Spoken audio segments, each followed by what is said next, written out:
when you were young and you were innocent and everything was beautiful and filled with magic. I want you to think about how much the future had in hold for you and how you never ever had an ill thought in your head. You were happy, rainbows were bright, things were sparkly. I don't want you to think about your life and where you are and what your parents are, what your home is. I just want you to think about just the essence of yourself, who you are, with nothing else around you that can ever tear you down. Now with that, I want everyone to relax their shoulders and roll them forward and back and forward and back. I want you to stretch your arms all the way up. Do you hear something crack? And then all the way down. And now I want you to roll your neck in a circle and the other way.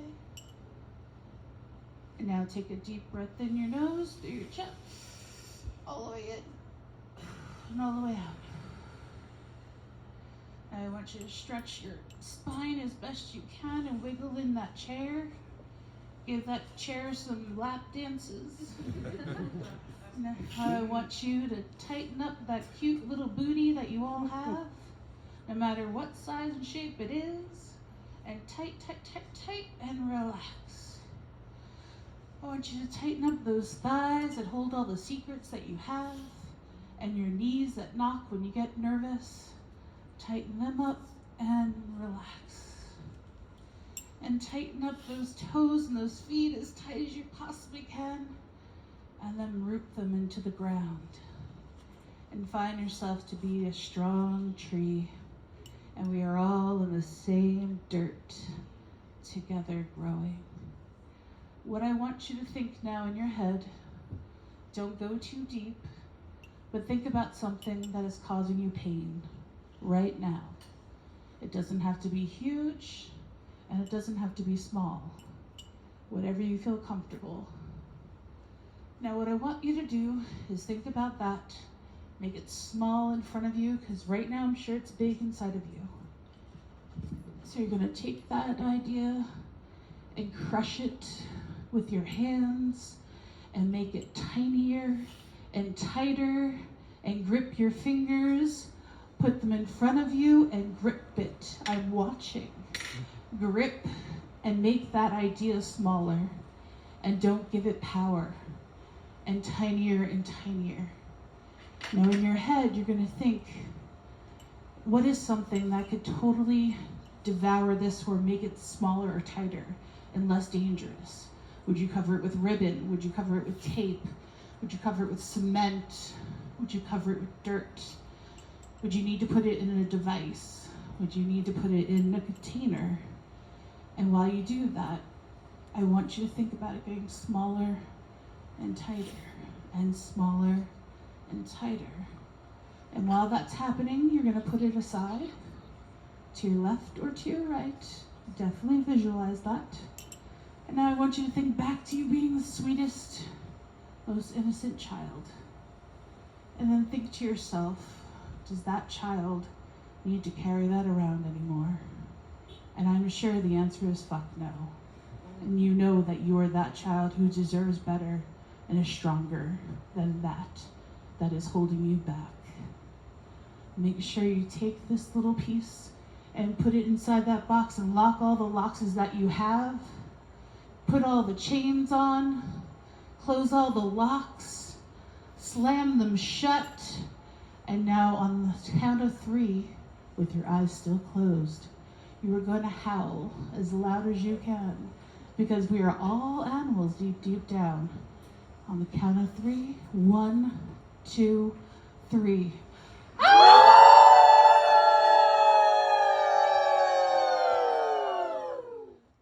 It has no power, and it's tiny and it's small, and it's disappearing into dust. And that dust gets to be stars above your beautiful, beautiful head. And you get to stand up. You get to stand up. You get to stand up. I'm here all night. I get paid no matter what. You're gonna stand up, you're gonna open those eyes oh so gently. Yes, you, Danny, stand up. Ooh, call out, stand up. You're the only person sitting. All right, reach up those arms. What, you're sitting? I'm broken, I'm an old lady, and I'm standing. You're gonna reach those arms all the way up, all the way out. If you hit someone, that's totally fine. You mean it in a very careful, loving way. And you are going to spin because children love to spin. Spin in a circle, yes. Oh my God, how dare she make me do this in public. What a terrible, terrible artist. So now everyone can have a seat. Yay! No, thank God, that was like 5 seconds. So the last thing I want you to do is you're gonna wrap those arms right around your shoulders as tight as you possibly can. And think about, so when the world is terrible, and the world will always be terrible, and when you think you've gone through every trauma, the world will always throw you more. I want you to think back to this moment right now when you're holding that little kiddo of yourself ever so tightly, and think that that little one does not deserve to be in fear, or not to be scared, or to run away. That it is a fierce, hard fighter of a child that is going to take control and be able to launch into whatever future it wants and be brave. Nonetheless, howl.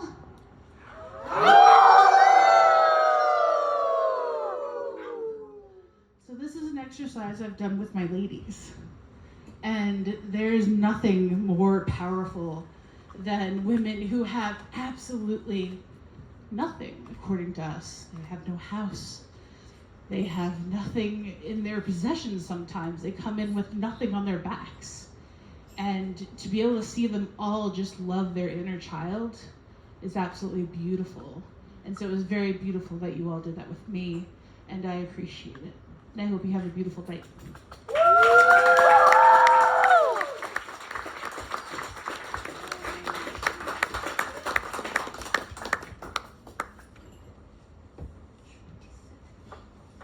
Well, let's give another hand to the divine jewels.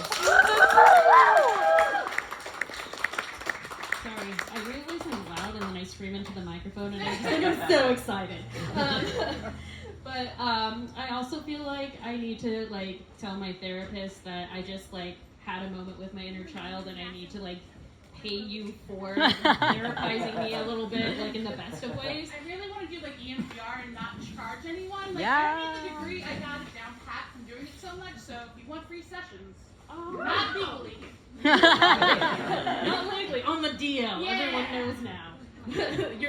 You're under the table therapist. So, I also want to say again, you all have been such a marvelous crowd, and if you aren't already following us, check us out on Instagram, on Facebook. Again, I just want to point towards all of the amazing things back here and also make a shameless plug for myself, because that's my book. It's my first book. I'm sorry.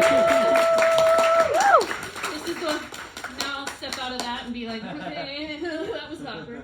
And then I also really want to touch base and say thank you to Rainbow Alphabet Collective, who has done our graphics in Alliance. But without further ado, we have our last performer, who is amazing, and our current Spokane Poet Laureate, and also just a fabulous human being.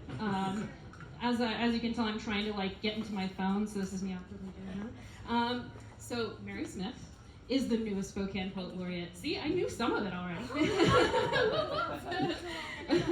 The author of one chapbook, Crumbs, whose work has been featured in anthologies Listen to Your Mother, Pivot, and Pause, and other publications all over the Pacific Northwest. Through her workshops, she is hoping to bring poetry into all spaces we wouldn't normally consider poetic, such as this. Bring it up here, Mery!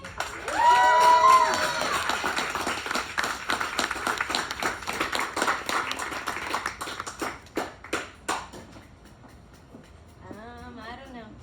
I don't know. Do we get it? Do we need to find it? Oh, Oh. Guys.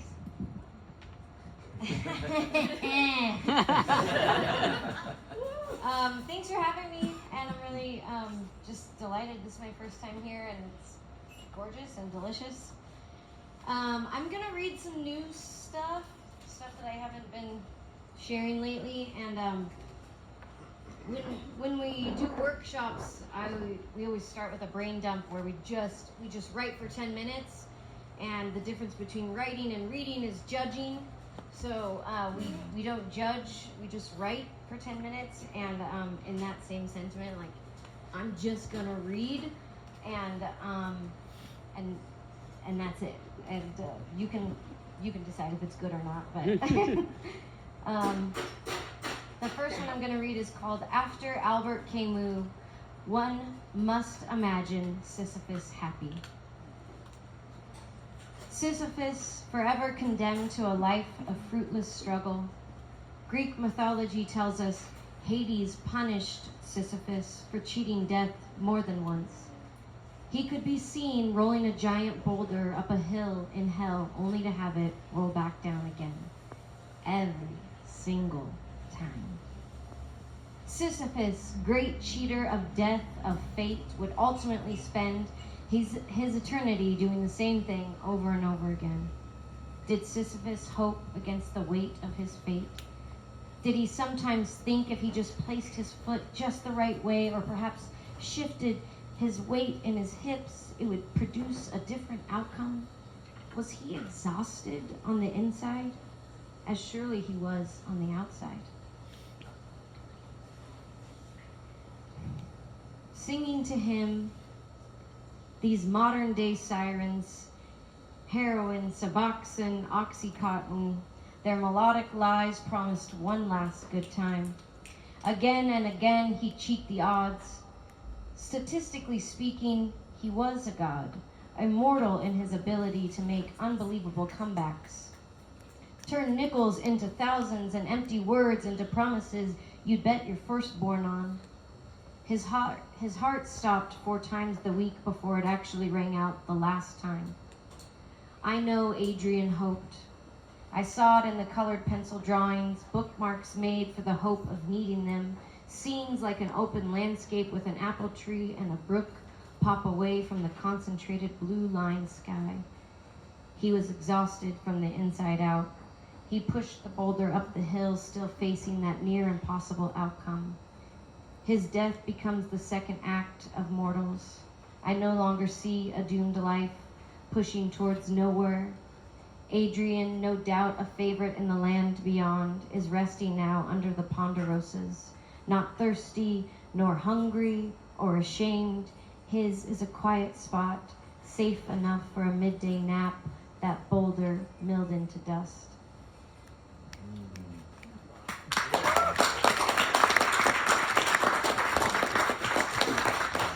I lost my brother 2 years ago to a fentanyl overdose, and so I got a lot of poems about him and addiction and being sad and happy almost anniversary.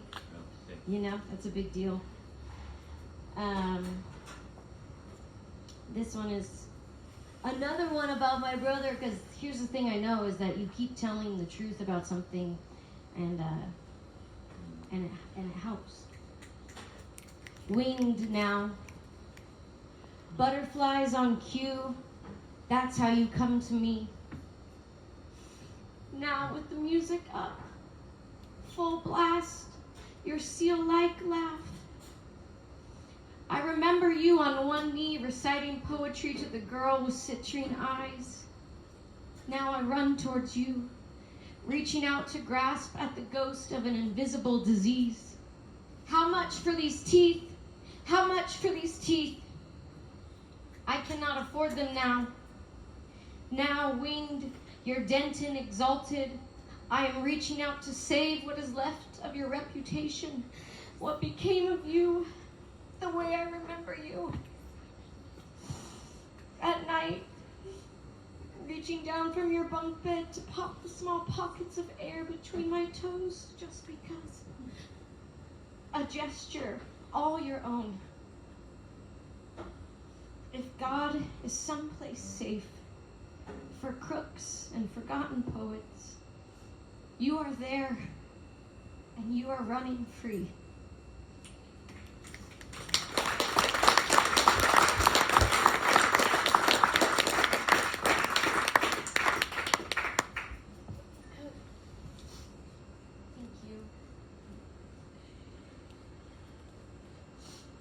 My father fed me red meat and potatoes, a taste like almost. Order mine rare, prove my love in blood, salted crust, tender pink middle, milky cloves of a thumbed garlic into place, seared and baked. From behind the line a red flame, a kitchen silent and on fire, cocked back on his heels, my God turned empty plates into exquisite, terrifying meals. I tied small bites to the statue of a man who could love me. On rare occasions, white fish, blackened halibut, rice pilaf, lemon, curling parsley, prepared as if I were a paying customer, as if I had a choice. Seat yourself. Sit anywhere you like. I was stuffed. I was starving. My plate, a porcelain altar bone dry. A supper, a worship song. Who here needs saving? Head down and thanks. I swallow until it hurts. Thanks.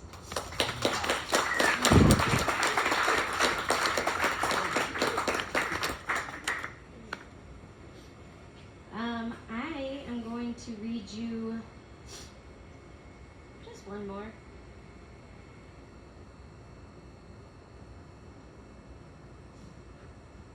This is Little Declarations. I am trying to write a poem about how I overcame the pain, but the words for that don't exist yet. I brush my teeth almost every day. Music plays loudly in the kitchen after dinner. A bright orange clip in my hair.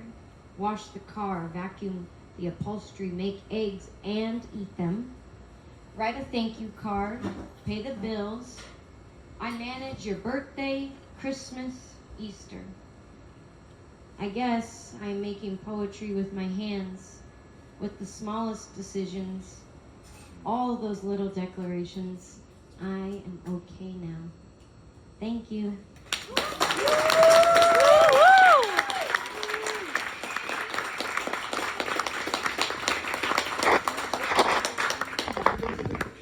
All right, one more time for Mery. And keep it going for all of the folks that came up here tonight. And keep it going for Lunarium. Thank you so much for hosting us, having us. I still see things that can be consumed. And guess what? They're up until midnight. We're going to be around until 9-ish. Check out the chimney of merch. Fireplace of merch, chimney of merch. And save the date, the weekend of March 9th. We'll have another venue and more folks for you to come enjoy. Thank you, everyone. Have a good night.